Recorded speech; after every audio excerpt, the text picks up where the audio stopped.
Let's learn about preparation, properties and uses of dioxygen. Start our discussion with the laboratory preparation of dioxygen.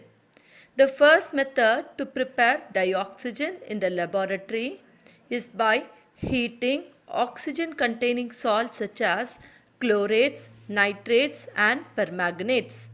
For example, when you are going to heat potassium chlorate in the presence of manganese dioxide, we get oxygen gas.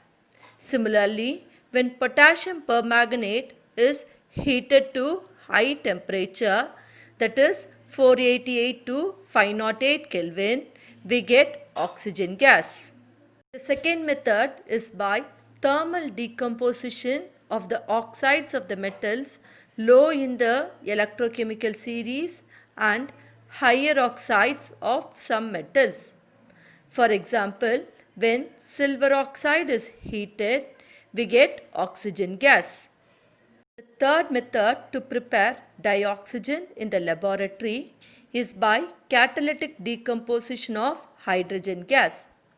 We will take aqueous manganese dioxide and through the Thystel funnel we will be adding hydrogen peroxide.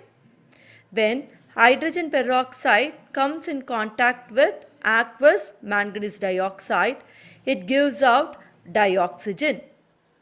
Now let's move to the commercial preparation of oxygen. There are two important methods to prepare dioxygen commercially. In that the first method is by fractional distillation of air.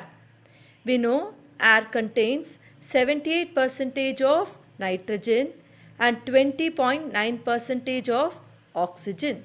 Now let's see how to obtain oxygen from dry air. Look at the picture 1.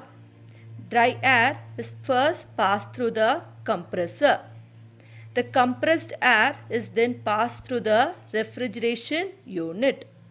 We know when the gas is compressed and when it is cooled below its critical temperature, the gas will be liquefied. So here also the air will get liquefied. The liquid air mainly contains nitrogen of around 78%, oxygen of around 20.8% and very little percentage of argon. Liquefied air is then passed through fractional distillation tower.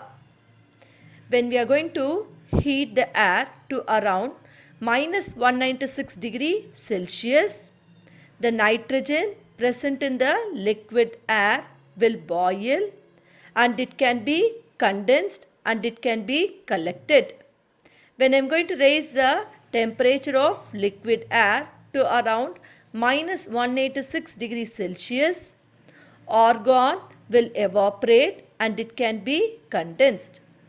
And when the liquid air is heated to around minus 183 degrees Celsius, oxygen vapors will be formed which can be condensed and they are separated. This is how we obtain oxygen from air. The next method to prepare dioxygen commercially is by electrolysis of water.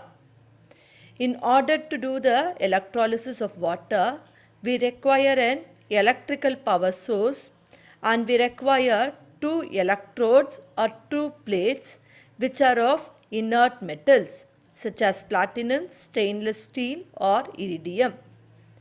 These two electrodes are placed in water and when an high electric current is passed through, hydrogen gas will move towards the cathode and oxygen gas will move towards the anode.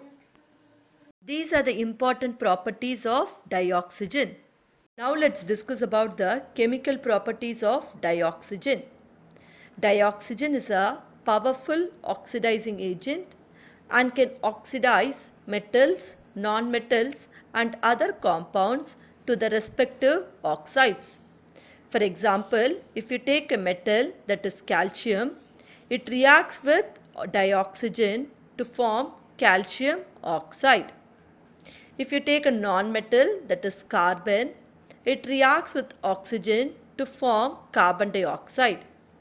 And if you take a compound, that is zinc sulfide, it reacts with oxygen to form zinc oxide and sulfur dioxide.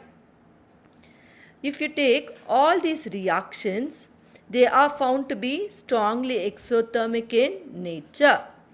However, to initiate the reaction, some external heating is required, as bond dissociation enthalpy of oxygen-oxygen double bond is high, that is 493.4 kilojoules per mole.